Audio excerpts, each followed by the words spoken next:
This is CGTN, China Global Television Network.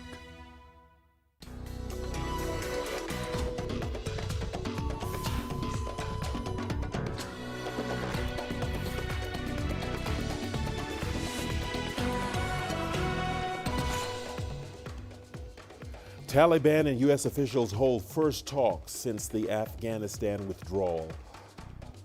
The United Nations says more than 600,000 people in South Sudan have been displaced by flooding.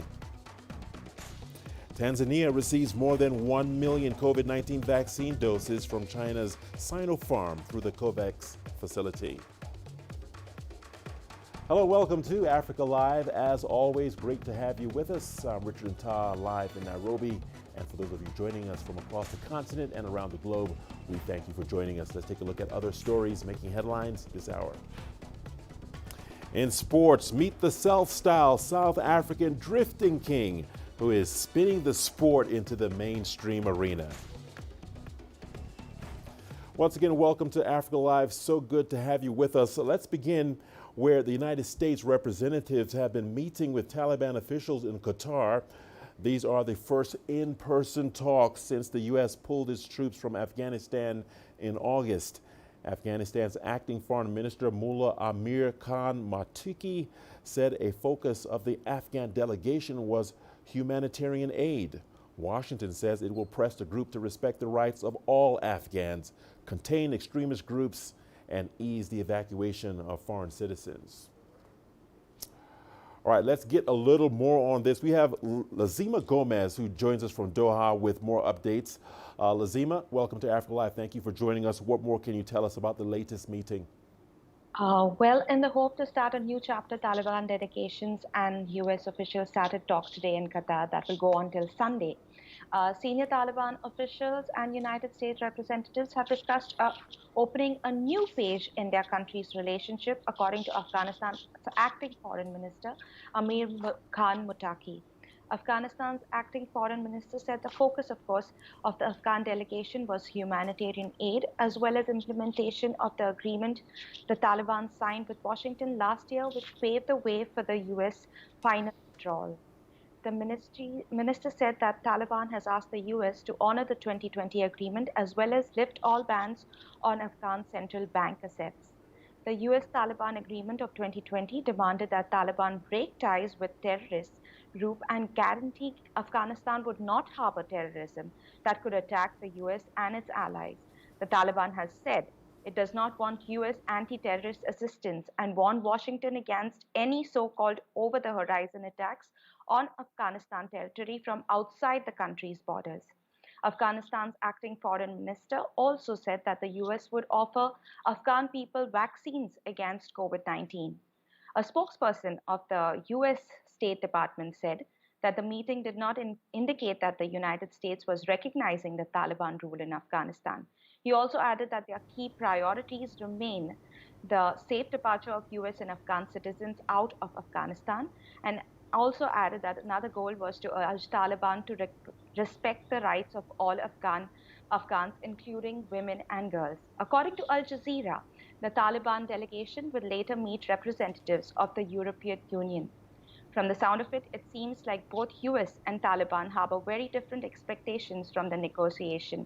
All we can do is wait and watch as to what conclusion is drawn from these meetings, as yet another day of talks awaits the two on Sunday. All right, Lazima Gomez, thank you so much for that update and report. Let's now head to Afghanistan, where the death toll from a suicide bombing of a mosque is rising. Dozens died from the attack during Friday prayers in the northern city of Kunduz, but residents tell CGTN they fear the death toll could exceed 100. The group ISIS-K claimed responsibility. Our correspondent Najra Tula Hakbal is on the ground with more on the funerals for the victims. And here is another victim, and one who lost his life at the yesterday suicide attack. This is his body, and he's been waiting in his should be buried right here. This is the grave that they are making for him, and people are preparing his grave right here. And these are their relatives gathered here to celebrate, to bury him in a grave. So around 100 of people gathered here. There is one another death body that now you're seeing, this body right here, and the next one is here. The grave is digging over there for this one. So at the same time now we are seeing and gathering the funeral of 3 death bodies of yesterday's attacks, and it has been said that more than 100 people have been killed and around 250 and 200 got injured. So most of the people were buried yesterday because their relatives tried to bury them everywhere that they were a close place for those people. So this is the third one that you are watching, the death body of the third one over here. So these are the people who attended the funeral of the victims and those who have been killed in yesterday's horrific and terrorist attack. Meanwhile, witnesses have been speaking about the attack. On Friday, we were about to stand for the Friday prayer behind the mullah. We were sitting right there, and the suicide bomber was in the center of the mosque. As soon as the mullah said Allah Akbar, a very horrifying sound was heard.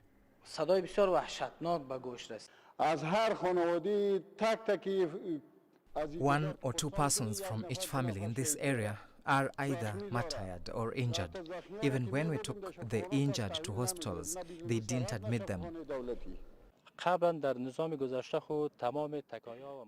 that time, even the district hospital would not accept the wounded patients, and they would take them out and suggest that the patients be taken to the Doctors Without Borders hospital because the district hospital did not have the capacity to treat them. Over 600,000 people in South Sudan have been displaced due to flooding, according to the United Nations. The UN says 8 of the country's 10 states are now affected by flooding. Heavy rains began in May this year and are still continuing. CGTN's Patrick Oyet reports from Juba. Some families have been able to flee to the capital, Juba. Others have set up makeshift camps along highways, grabbing what few possessions they could from the ruins of their property by flooding. The rains are still continuing. In Bentiu, in the northern part of the country, the floods have already taken over most parts of the state. Key facilities and infrastructures, including government ministries, are in water. All roads leading to the countryside from the state capital have been cut off. People, livestock, and wild animals are all competing for higher dry ground. Personal properties have been destroyed. Farms submerged. The situation is dire for people who are already living on the brink after 6 years of devastating violence in South Sudan. As a state government, it is overwhelming to us, and we also need intervention of our national government and all humanitarian actors to come and support the displaced people by the flood. Unity State is oil producing and oil pollution rampant. Clean water is hard to come by, and flood waters are dragging the pollutants far and wide, threatening the health of the people. Across the country, a similar situation presents itself with floods destroying people's livelihoods. Flooding has redisplaced hundreds of thousands of those who had returned home after the civil war subsided. Patrick Oyet, CGTN, Juba, South Sudan. Tanzania has received over 1 million COVID-19 vaccine doses from China's Sinopharm through the COVAX initiative. The reception of the vaccines comes at a time when the government is vigorously campaigning for more of its 60 million citizens to get vaccinated. CGTN's Isaac Lucando has more. A second batch of COVID-19 vaccines has touched down on Tanzanian soil. The first batch of 1 million Johnson & Johnson vaccine doses arrived in July this year. Close to 800,000 Tanzanians have already been vaccinated. The government says with the arrival of this batch, it is one step closer to its target of vaccinating 60% of its population. Whatever street you are on, the vaccines will reach you. We continue to bring them closer. I ask the public to continue listening to the government as well as health professionals while avoiding unofficial information. The government says with 5 vaccines approved for use, the arrival of the Chinese-manufactured vaccines will offer Tanzanians more choice. Chinese officials say more vaccines are in the pipeline. Now we are talking about 2 groups, the 2 consignments, and altogether it will be like 1.5 million doses of vaccines. And we are working very closely on that, and I hope the Chinese donated vaccines will arrive in Tanzania very soon to help the Tanzanian friends in their fighting against the pandemic. The Tanzanian government says in the last 1 week, 111 new COVID-19 cases have been reported, with 26 people in critical condition. Cumulatively, the country has had some 25,000 cases since it began keeping COVID-19 records. Tanzania's road to achieving immunity against COVID-19 for its citizens has hit a few bumps along the way. With COVID-19 hesitancy still an issue in the country, the government maintains that educating the public will pave the way for a much smoother vaccination exercise. To ensure a greater number of Tanzanians turn up to be vaccinated, the government is trying to reassure its citizens that the vaccines are safe. The relevant authorities will take samples of these vaccines, as is the norm for all vaccines and medicines that are received in the country. This is for the purpose of assuring ourselves scientifically of their safety, as we did with the first batch, and thereafter a plan to distribute them will be made. Tanzania's handling of COVID-19 so far has borne fruit, with the United Kingdom recently lifting the travel restrictions it had placed on the country's citizens. The government is hoping that with more of its people vaccinated, the benefits will extend far beyond the freedom of movement. Isaac Lucando, CGTN, Dar es Salaam. You are watching Africa Live. Time now for a short break. We'll be back with more. Here's what's ahead. Military and civilian leaders in Sudan's transitional government trade blame over the delayed peace process. Plus, endangered visitors find out what Uganda is doing to protect migratory birds.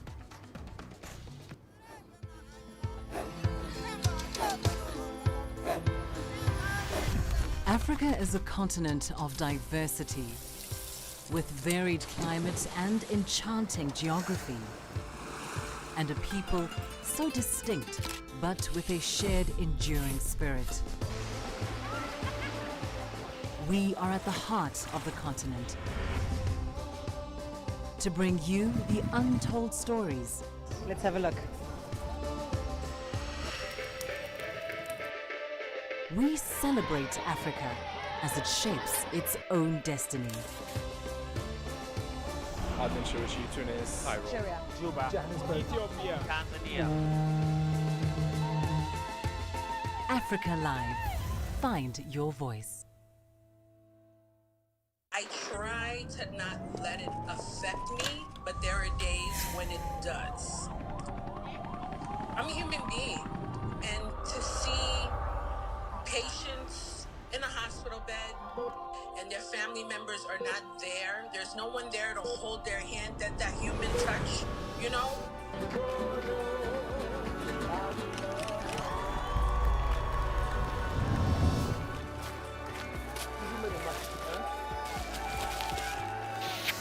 I just hope everyone can remember that the situation is not permanent and that everything will get better eventually.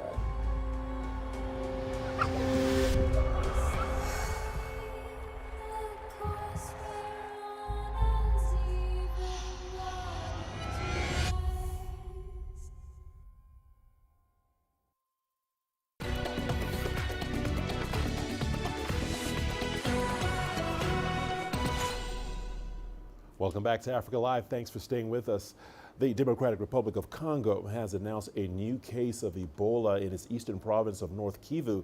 The country's health minister says doctors confirmed the disease on Friday in samples taken from a young child who died earlier in the week. CGTN's Chris Ochemringa has that report. The new Ebola case was detected in the health zone of Butsili in North Kivu province. The DRC health minister, Dr. Jean-Jacques Mbungani, says a 3-year-old boy who was recently hospitalized with symptoms of the disease tested positive. The boy died on Wednesday. A team of Congolese and international health officials have been deployed in the province to help prevent the disease from spreading further. The government says they've already identified 100 people who came into contact with the boy. Butsili Health Zone is near the eastern city of Beni, which was one of the epicenters of the DRC's worst Ebola outbreak that began in 2018. More than 2,200 people died in that outbreak. The Congolese health minister says the experience they've gained in dealing with previous outbreaks will enable them to contain the latest case. The new Ebola case has been reported at a time that the DRC is struggling to deal with the COVID-19 pandemic and other infectious diseases across the country. Chris Ochemringa, CGTN, Kinshasa, Democratic Republic of Congo. Let's turn our attention to Sudan now, where military and civilian leaders have been at loggerheads. The two sides are blaming the other for the delayed peace process and slow progress in the realization of democracy. Now, this comes almost at a fortnight after Khartoum announced a failed coup attempt. Here is CGTN's Wanja Mungai with the story. It's almost 3 weeks since a failed coup attempt was reported in Sudan. Since the events of September 21st, civilian protests, accusations between civilian and military leaders have ensued. The civilian leaders are accusing the military of a power grab. I'm sure that until now, the military component is not keen on the completion of a civilian democratic transition. They aim at weakening the civilian authority through economic sabotage and encouraging ethnic protests and not handling them seriously to create a reality that allows them get over the democratic and civilian transition to take control of power in Sudan. The military, on the other hand, blames the recent turmoil on civilian politicking and mismanagement. We gave a promise in front of God to take this country to a democratic rule. This is a promise that we won't give up on. But this needs a program. It needs procedures. It requires us to move, not to stand still, just talking about elections. The transitional period should be limited, and we said that from the beginning. The military and civilian leaders sharing power are tasked with returning the country to democratic rule. Elections are expected by late 2023, and there are fears a collapse of that partnership could cripple the economy. The other likely result of a military takeover of the transition is to see the international partners turn off the taps of the all-important international financial assistance to Sudan. Sudan's economy is probably the most fragile component of its transition, and the transition's very fate probably rests on the welfare and well-being of the economy. In the meantime, Prime Minister Abdallah Hamdok has launched mediation talks to pacify differences between the two sides, but the outcome remains unclear. Wanja Mungai, CGTN. Saturday is World Migratory Bird Day. Uganda is marking the day by raising concern over the safety of birds as they make the long flights in and out of the country. The country has one of the biggest migratory stopovers of birds from Europe, USA, and Australia. Isabel Nakiria reports. Millions of birds flap their wings every year to this sanctuary on the Kazinga Channel at Queen Elizabeth National Park. It's one of the major migratory stopovers in Uganda.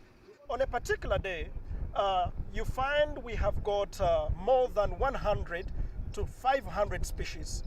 But in particular, the species that are very common here are the pelicans and the cormorants. But when migrants come, then at times the number doubles. Queen Elizabeth National Park is one of the biggest tourist destinations in Uganda, and birding is one of the most popular activities. The season when the migrants have reached here, people are interested in what we call the Hughlin gulls. People are interested in the species like white-winged black terns. But ornithologists warn that thousands of birds face great risks on the long flights, and many do not make it to their destinations.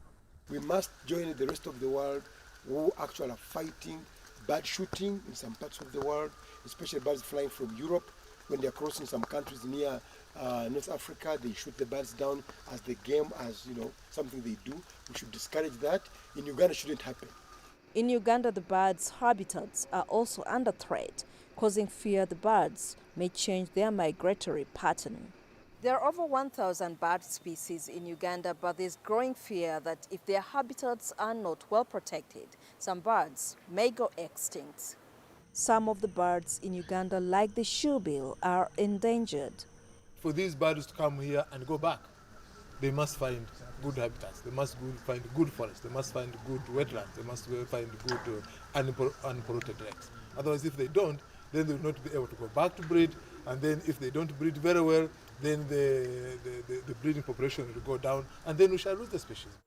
Uganda is said to be losing about 122,000 hectares of forests every year due to agriculture and wood fuel, and wetlands are being developed for construction, posing a threat to the birds' habitats. Isabel Nakiria, CGTN, Kampala, Uganda.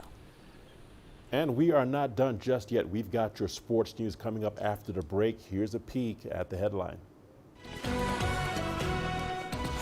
Self-styled South African drifting king spinning the sport into the mainstream arena.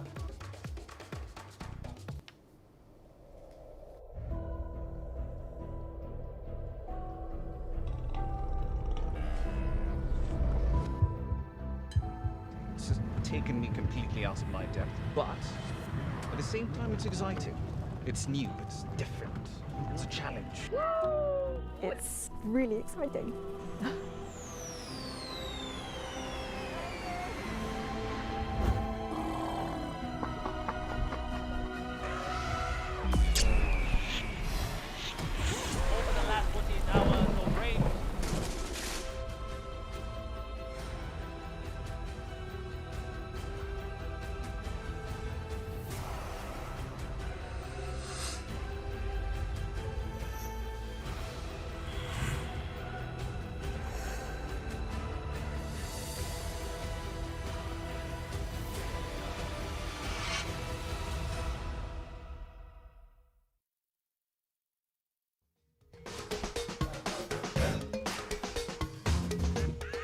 Africa Live. Find your voice.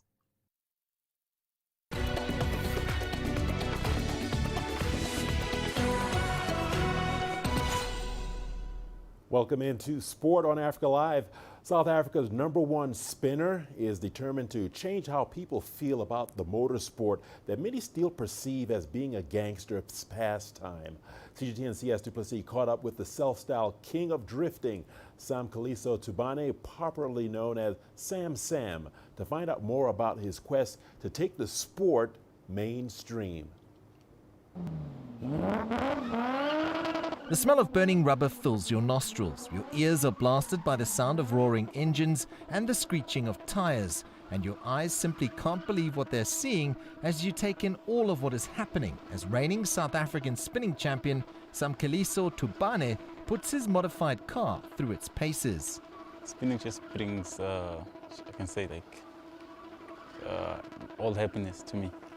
Yeah, actually, when I'm spinning, I just get this adrenaline that I just can't explain. So, I mean, spinning actually has been something I've been doing for many years now. So, spinning is actually something that I can't just actually get my hands off.